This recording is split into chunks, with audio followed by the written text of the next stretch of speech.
a very happy Sunday, this September 5th. And today we have a very uplifting message from the Reverend Donna Smith for the first of the month. So thank you, Donna, for being here.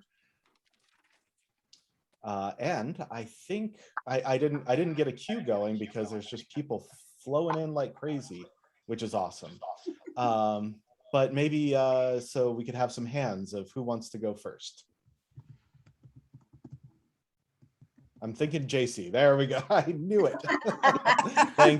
JC, thank you. All right. Donna, I was very happy to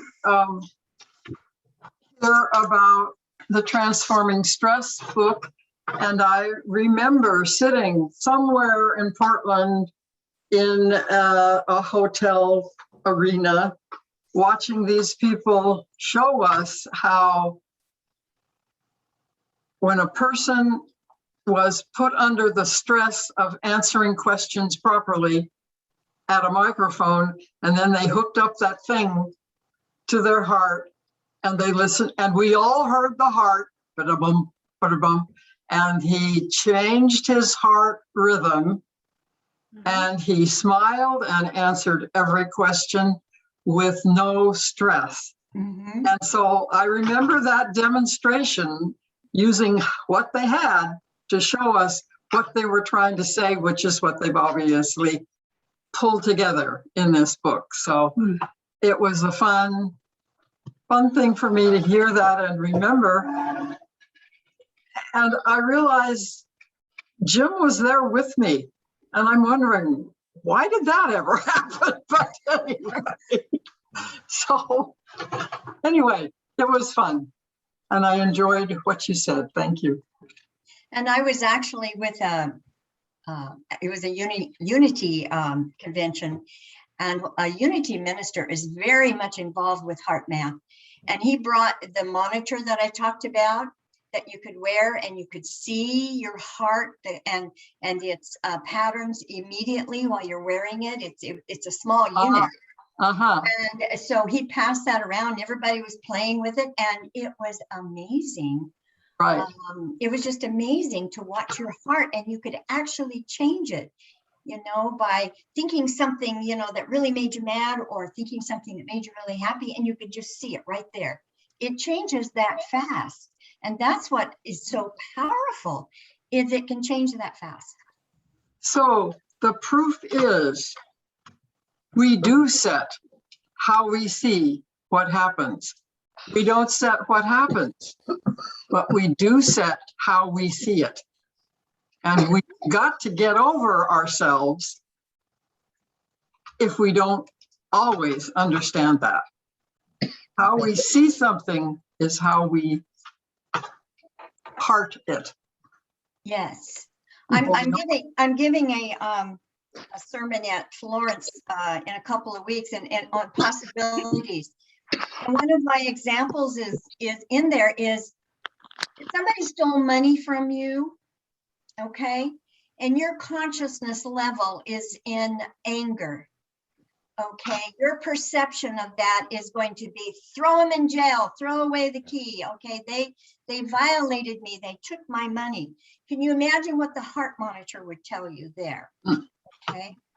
But what if somebody stole money from you and you said, oh, they must have needed something. Do you need more money?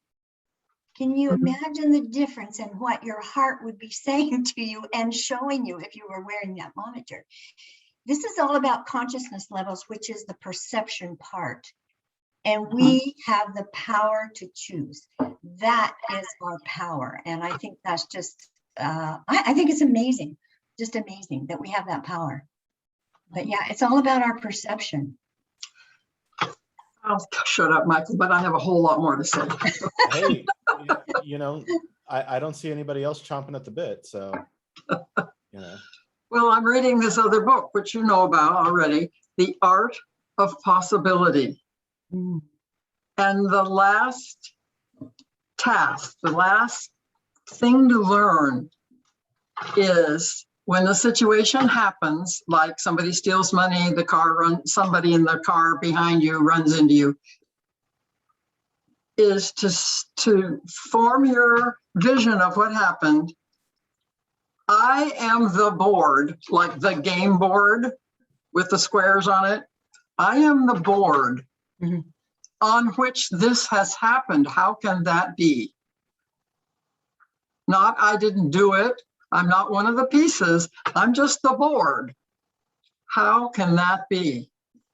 Oh, the first thing you end up doing is giving up justice and fairness, because that isn't what happened. So what did happen? And then you are making, it's almost like you're making a new scene, but a scene in which, if I'm doing myself, a scene in which I do have some control. I don't have control over, you stole my money. I do have control over how I am going to react to that. Yes, that's it. And that other way, the throw them in jail, you're responsible, I'm a victim, you're the power, is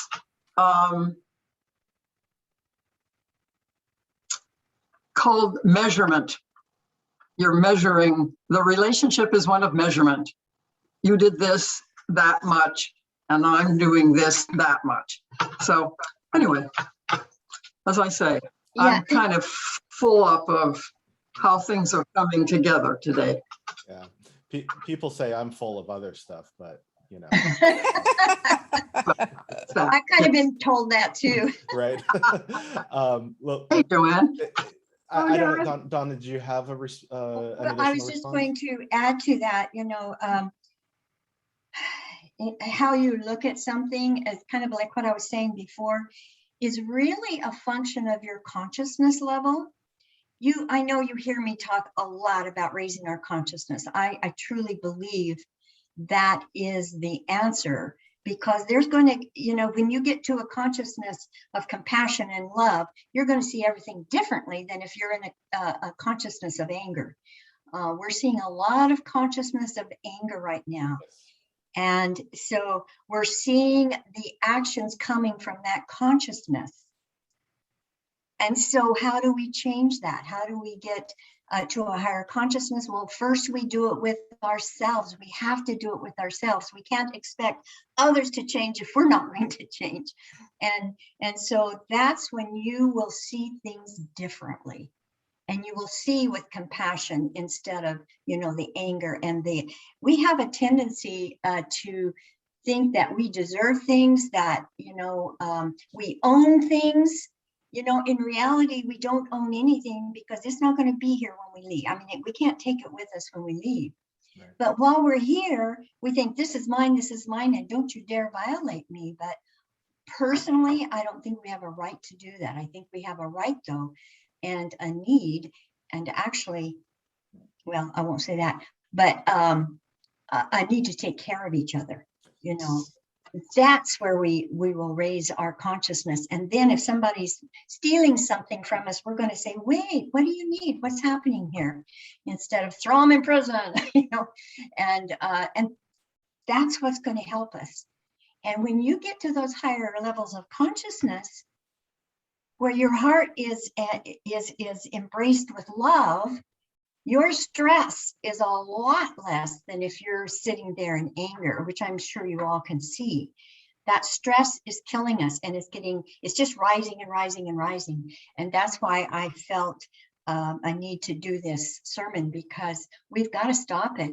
I mean, especially because we're wide open now to a pandemic. And if our immune systems are so stressed out, then we're really, really, susceptible to the viruses and all the other things that come with that stress and everything. So what I really like about this technique from HeartMath is it is so easy. You don't have to buy anything. You can, it's all within your power, within your decision. And when you want to make a change, boom, you can do it just like that. You don't need anybody else to help you even. You can just do it. That's why I love HeartMath and their techniques.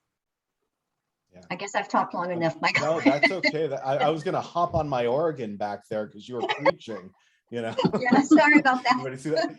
That's a compliment, by the way. Thank you. Okay, so we've got a couple hands up. Laleen, then Glennis, then I see Julianne. Did I miss anybody? Hands up? Okay, all right. Go ahead, Laleen.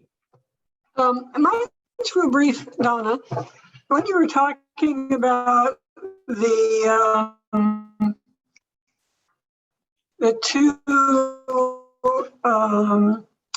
two things that you said, one was the severity of the stressor and the other was the amount of control. And the control part for me was interesting because you can see people the same stressor, like if we use the pandemic. And it seems that when we talk about control, the amount of control one needs to have in one's life would determine one kind of reaction when compared with a person who needs less control. Like if you have to have everything just like this in your life, I would think that a stressor would, oh my God.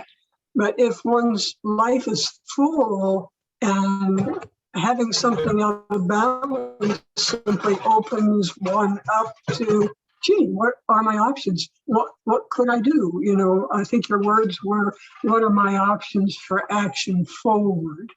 And I was really excited to hear that piece because it made it seem like something even like a pandemic has a lot more room in it than initially one would imagine. Best example of that would be when we were first all housebound and isolated and quarantined and the whole shoot and shebang. If we hadn't developed Zoom and Michael hadn't green skills and, we hadn't moved forward with being able to continue, we'd have been in a very different place. So I just wanted to throw that out. And as I was saying, it's not what's happening because a lot of it is out of our control, just like the pandemic.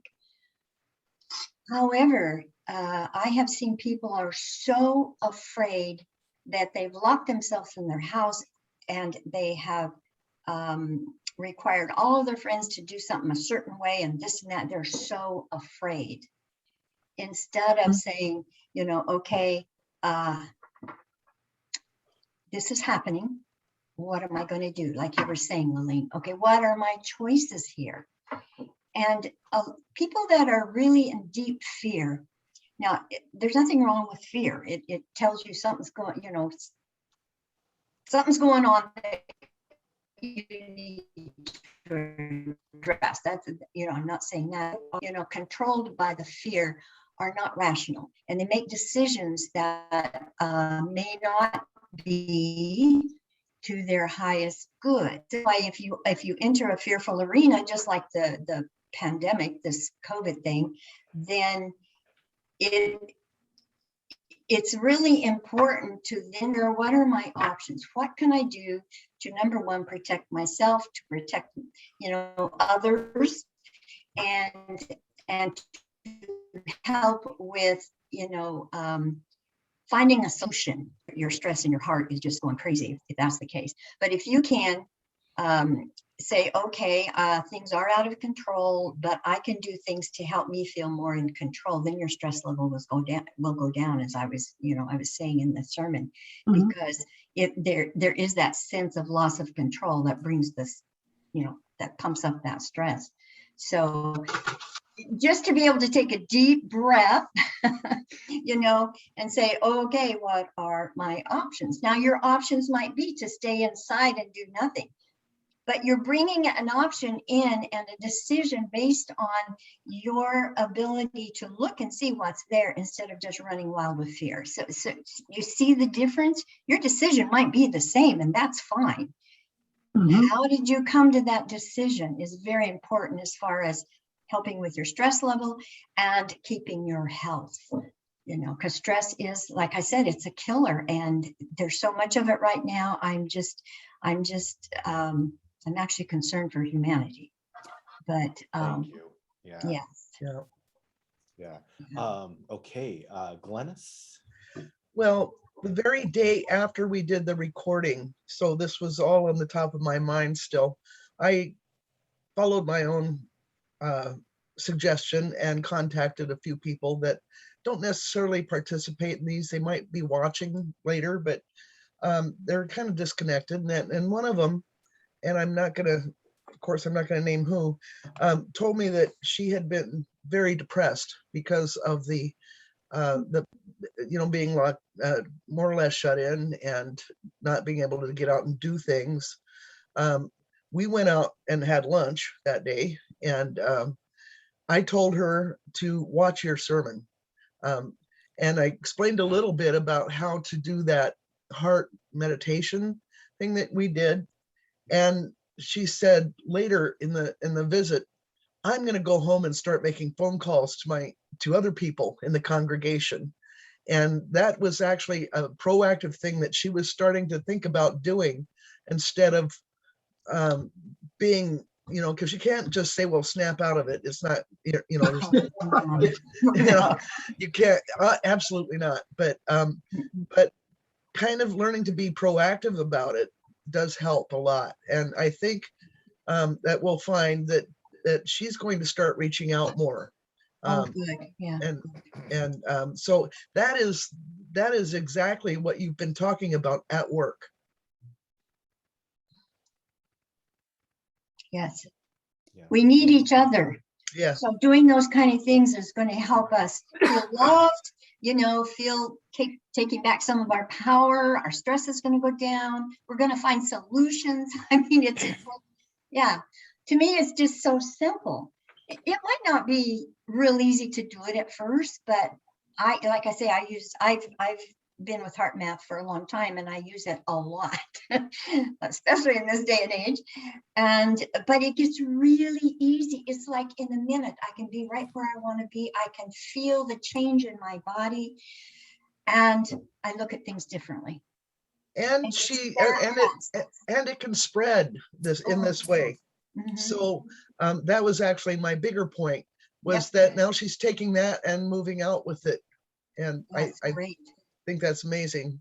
That's great. That's what sermons are all about. Yeah. Hopefully anyway, right?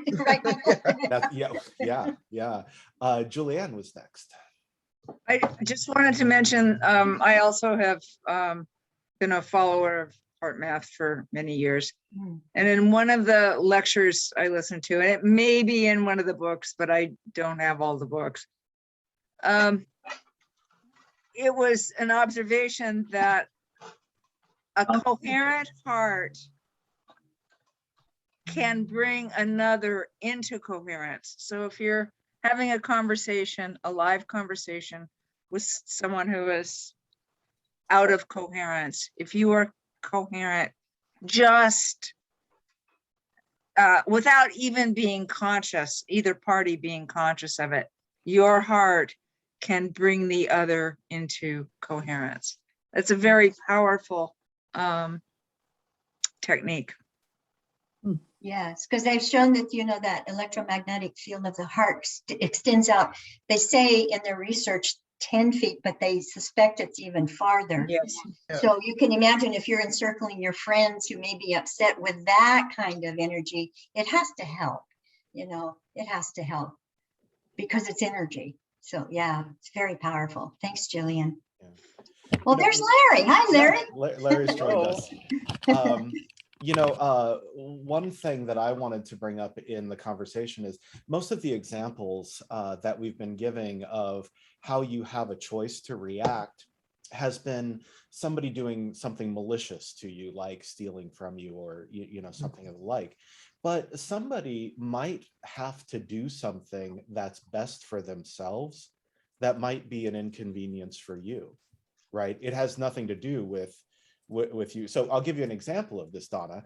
I don't know if you know this, but the house that I've been renting for quite a while, the landlord decided to sell. And Only because the landlord had to. No. And at first, what my thought was like, oh my gosh, this is a huge undertaking. This is a big inconvenience for me. And when you were giving your sermon, what I was thinking of is, what can you find in the moment that you can be grateful for?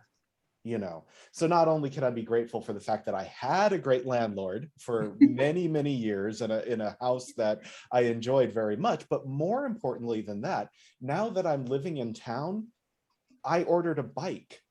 I am going to ride my bike everywhere I can, you know.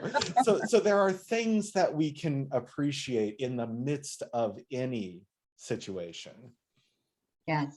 Might I add to that, Michael, and you're going to get a kick out of this. Yeah. My landlady sold the duplex, Oh. or is in the process of selling the duplex where I live. And I have to say to you, yesterday, some people came through for the first time to see it. Yeah. I was happy. I was fine. You know, I just, whatever's for the highest and best. If they buy it and they don't want to live here, great, I can stay here. If they buy it and they want to live here, I'm going to have to move. I was all fine until they started coming through.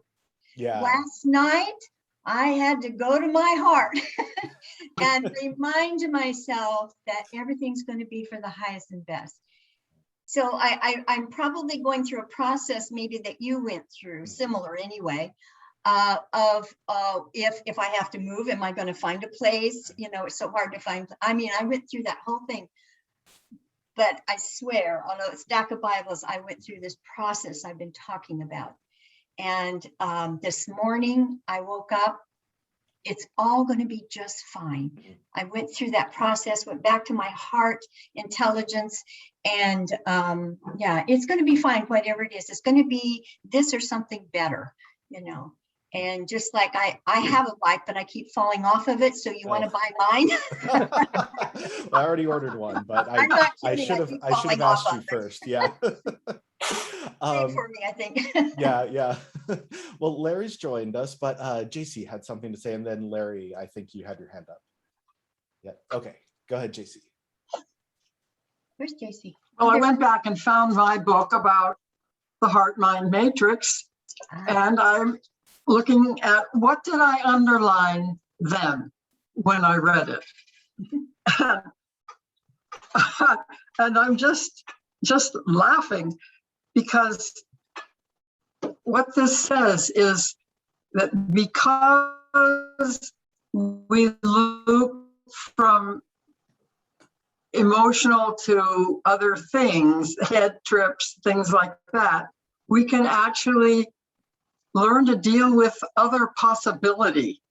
And I thought this new concept was because we've been stuck in our homes because of the pandemic. We're just discovering there are possibilities that we may have to face that we've never done before. And I'm thinking, okay, this was like in the 2012, 10 era that I read this book. And so what you have given me today is the first step, Larry, in the joy of, or the art of possibility.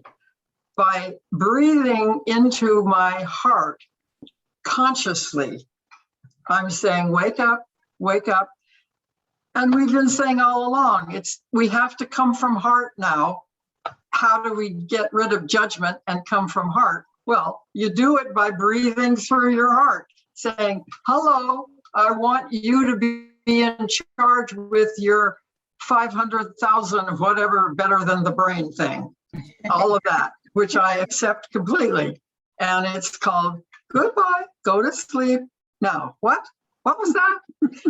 And you want that to deal with my lowest chakra? Okay, we'll get that going.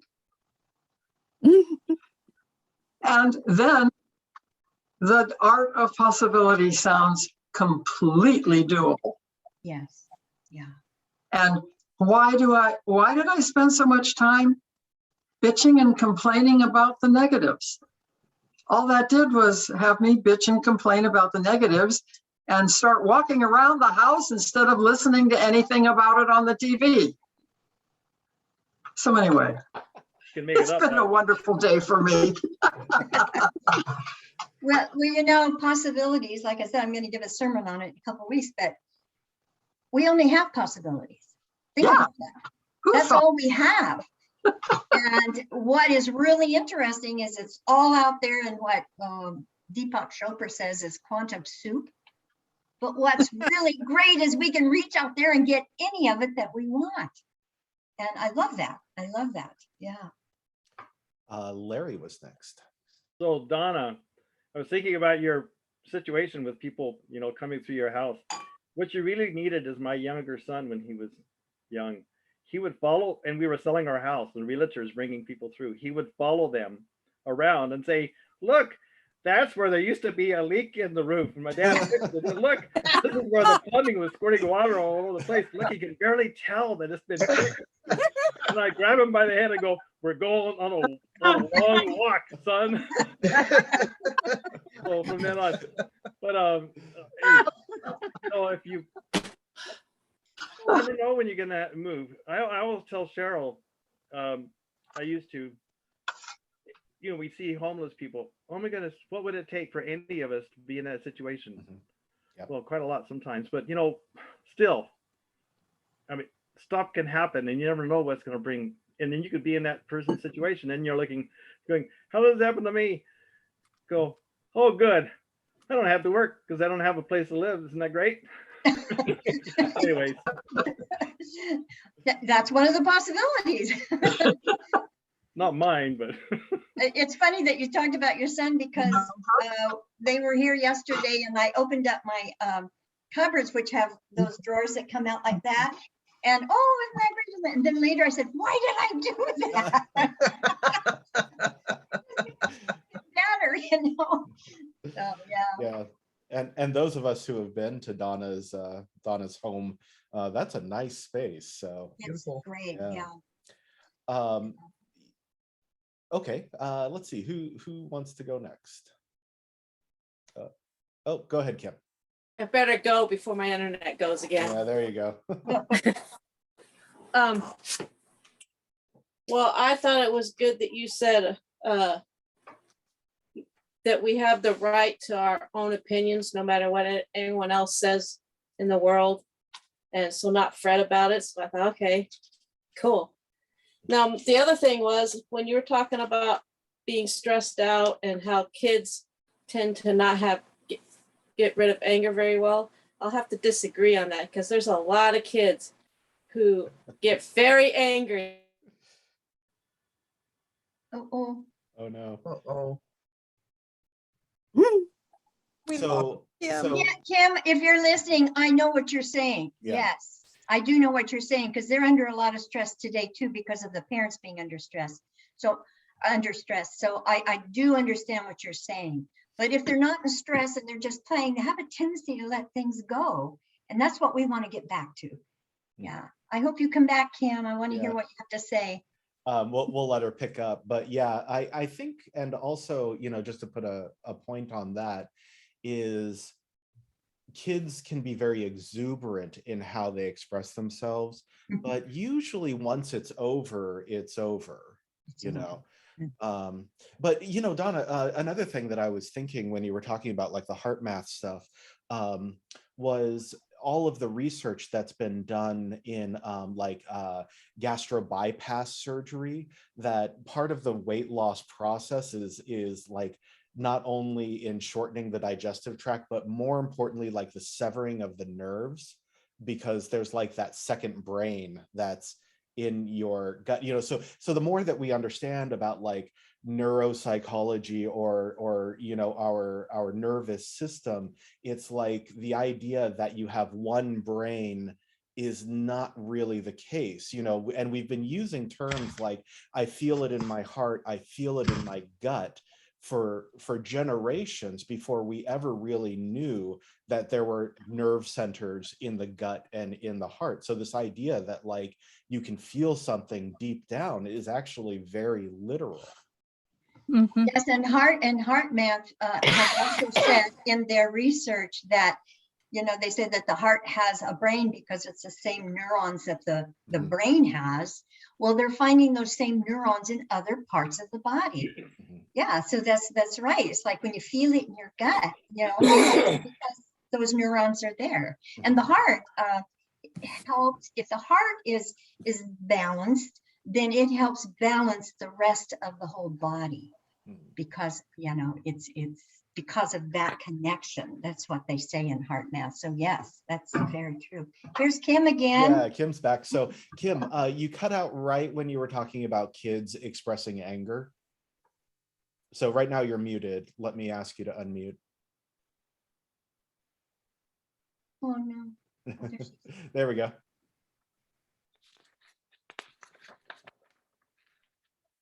Okay. Oh no, it might not. It's not Kim's day. That's okay. Larry, Okay. why don't you go ahead, Larry? Oh dear. Okay. So have you noticed, and this is not, there might be some science behind So it. and I'll tell you it's this what much. we call conscious discipline. We're teaching them how to control their emotions. Oh, Oh no, a little bit of a jumble. Yeah. Yeah. Okay. So if Yeah, go you, ahead. have you noticed that, when you get sick and you get well, you feel healthier, right? Mhm. There's this other aspect. Let's say you had this horrible problem you've been sorting out, and depression or whatever. Have you noticed that when you're done being sick, that mental stuff is also gone? Mhm. That it kind of goes out, like we have a process of elimination, but sometimes being sick is not just your physical stuff, but your mental, emotional stuff is being balanced. Anyways, I don't know if there's anything to back that up. Anyone have anything to back that up? Well, we're a system. I think it all affects everything. And just like they were saying, if you are, let's see, where was that? If I can, when you're angry, and I know a friend this happens to every time she gets angry or upset about something, all of a sudden she gets cold. Okay, so there's that relationship going on there. So if you're happy and joyful, you're probably, and I'm just saying this myself, you're probably less inclined to get a cold than if you're angry and upset, because you have actually affected your immune system with that. Those emotions and feelings. So it's all interconnected. And there's a lot of actually information in that little book about that. I just, I don't have time to do the whole book, but I hope you'll at least read it. I'll loan it to anybody that wants it. So yeah. Well, I Great think, correlation. yeah, any cardiologist will tell you that stress is as bad as smoking cigarettes or, Yes. eating cholesterol-filled foods, like all of that stuff. Yes. So, Yes, I read that too. go ahead, Lilene. The current stream of consciousness makes me think again about, those of us who have one or more pre-existing conditions. This period of, being quarantined or isolated or masked or making all different kinds of choices has shown me something about myself at the age of 80 that has just, totally rearranged a part of my self-concept. It's not that I think the world out there is germy. I mean, obviously it is, but it's the way in which people don't take care of themselves when they don't feel well. And what I mean by that is I've gone without a cold, a sniffle, I had a couple allergic reactions, this really smelly flowers and a dog. But other than that, I mean, for 2 years, I've been healthier than I've been for the last 30. And I realize, I go to a show and there are people there with colds and but if I'm not around that, my immune system takes care of me just fine. And I'm sure that a lot of other people have found something very similar. It's not, it's the way we don't take care of each other we don't in our forebrains think about that.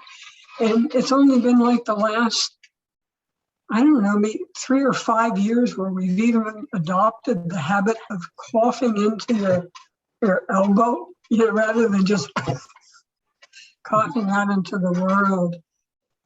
So I guess what I'm trying to say is there are so many things that we could learn for ourselves about this period, about ourselves and also about, each other and how we care for each other or how we stay healthy.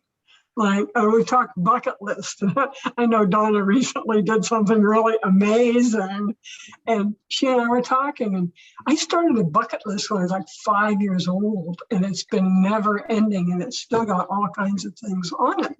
And so when I think about vulnerabilities and stress and all of that, I think, gee, my whole life I've always had things to look forward to, or ideas or plans or wants or desires or joys or something I was going to do.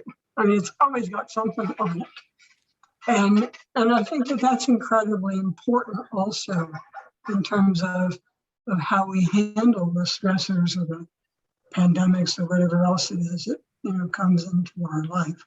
Like we talked this morning about going and exploring this volcano, are we going to climb down in it at the age of 80 and 85? No, I don't think so, but it would be interesting to see what it looks like.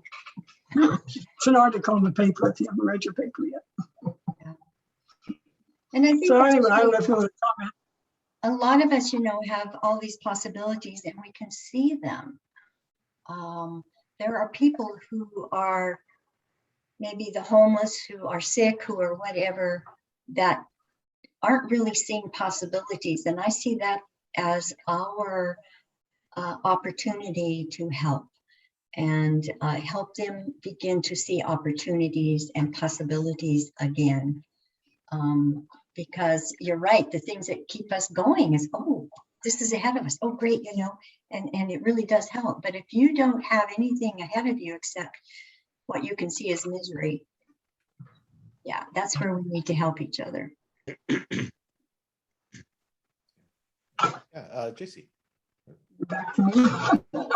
I didn't see anybody else. So. I just realized something, that by opening this book and looking at what I underlined before, I have rediscovered why we talked about children a couple of times in your talk and today.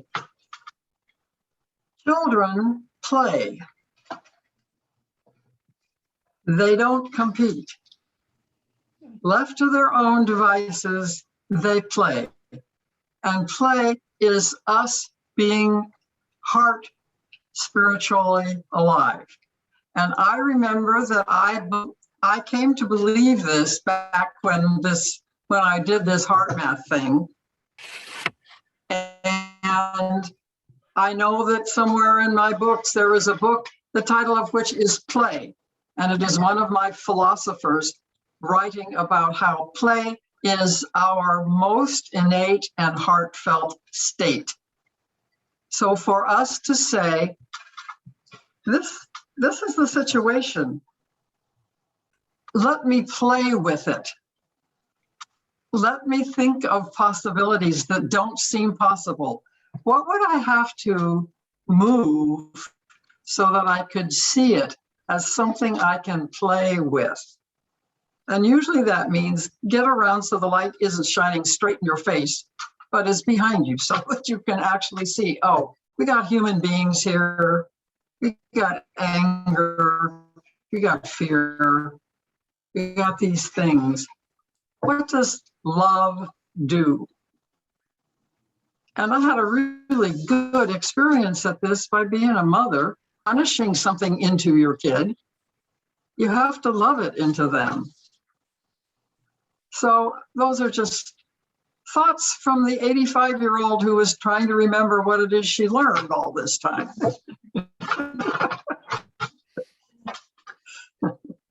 It shows up, what you learn shows up in how you live today. So, I would want to just disagree a little bit with you, JC.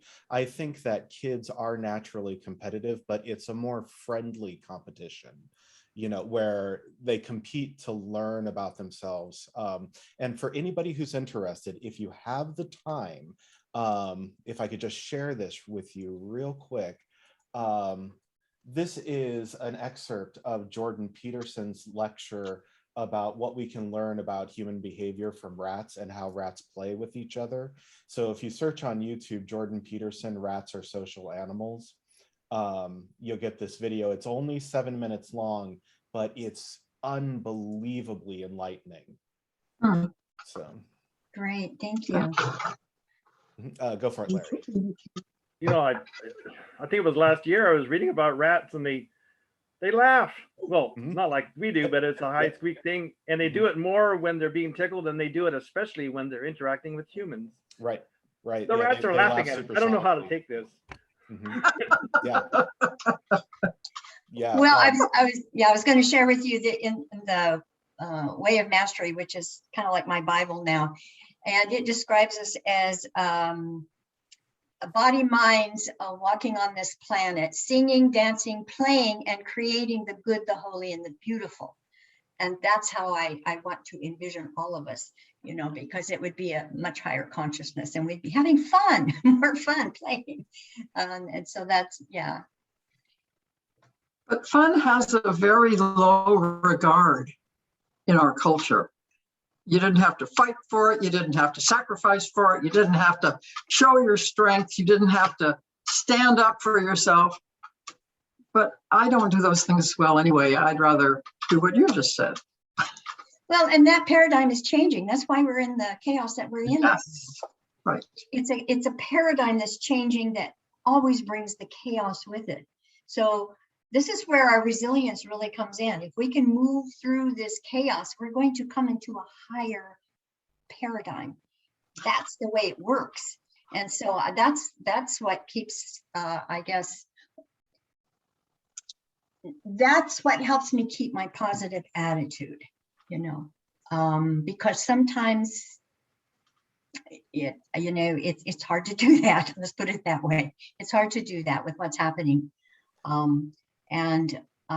went to just as an example, I went to the Blackberry Festival here in Sutherland, and there was this one booth that was selling masks, homemade masks, and there was a guy who was walking by on the phone. He obviously was one of the organizers, and he was saying, how are we going to get our message out if somebody's selling masks? And I thought, wow, wow, and that was like, really, there's that kind of consciousness here? And yes, it's here. So this is where we have to, I'm going to say, spend that time to keep us healthy and whole and in that consciousness that we truly want. And that's going to help the world more than anything else. So. Yeah. It would be nice to hear from anybody who hasn't spoken, if you want to. So Anne Claire, John, Paul, Joanne, Betsy, or Cheryl, anyone? I'll talk. Go for it, John. Dealing with the heart and dealing with stress at the same time, obviously a positive exercise. But I just wanted to let JC know about television and stress. I've gotten rid of both by taking the television outside and killing it with the deer rifle.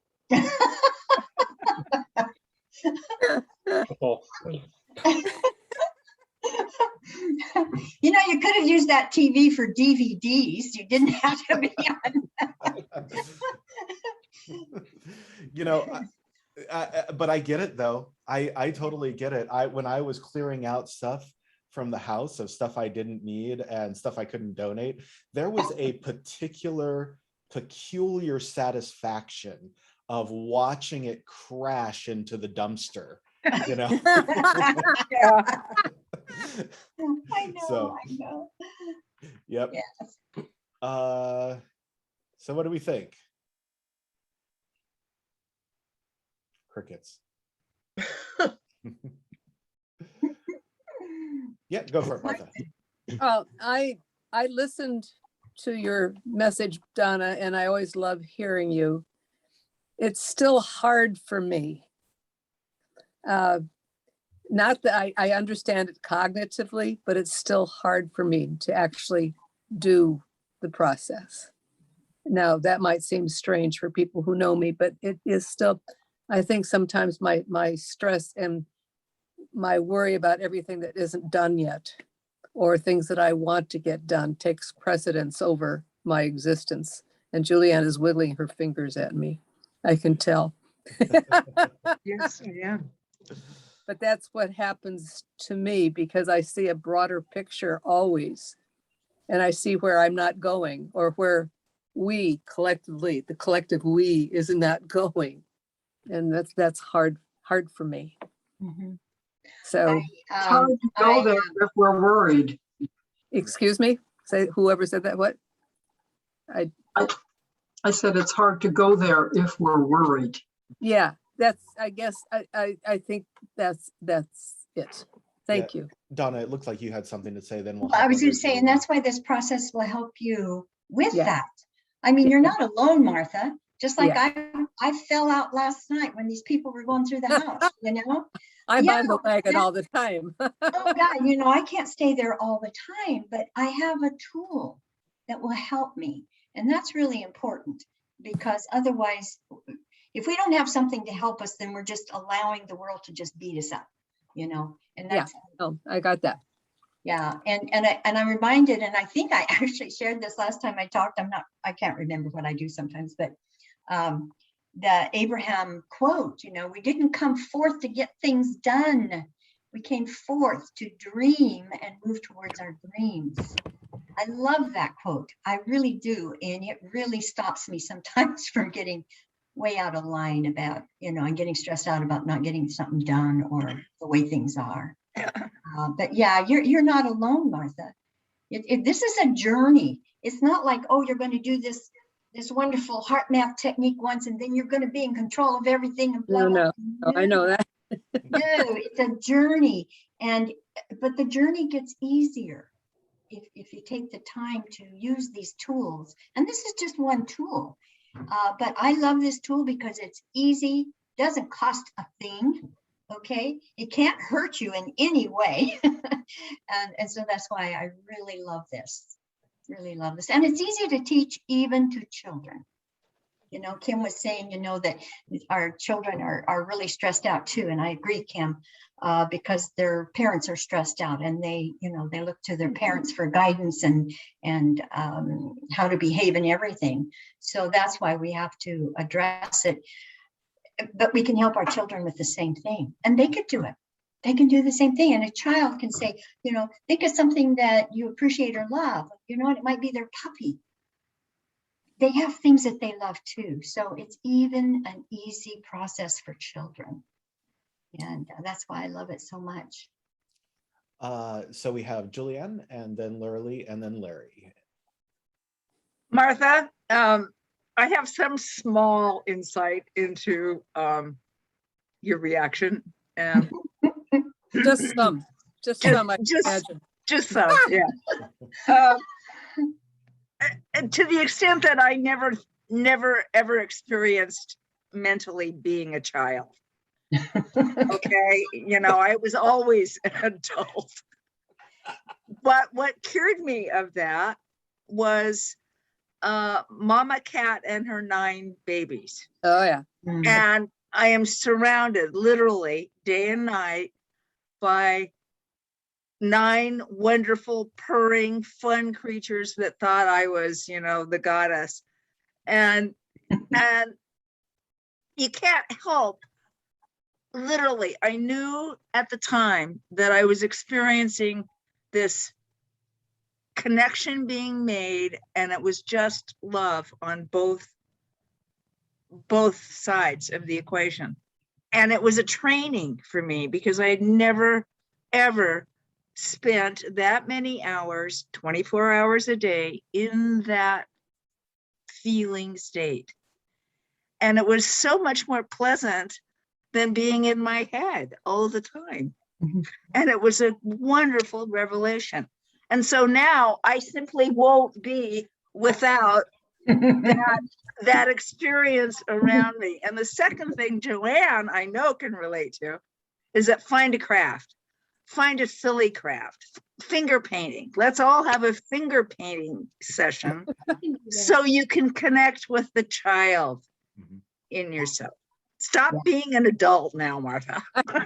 I have a room full of arts and crafts. I have everything in this. If you ever saw my office, there are corners that is pure escape. Yes, yeah. Okay, just letting you know. You have to use them, Martha. Yes, I have to find them, don't I? I remember when I was teaching a meditation class, and part of it was doing some coloring. Oh, yeah. Oh my gosh, everybody in that class was so busy, just, creating, and it was amazing. There was not a sound in the room, and everybody was, and that was meditation. Yeah, you've got to get yourself. I have a whole coloring corner. Then go color.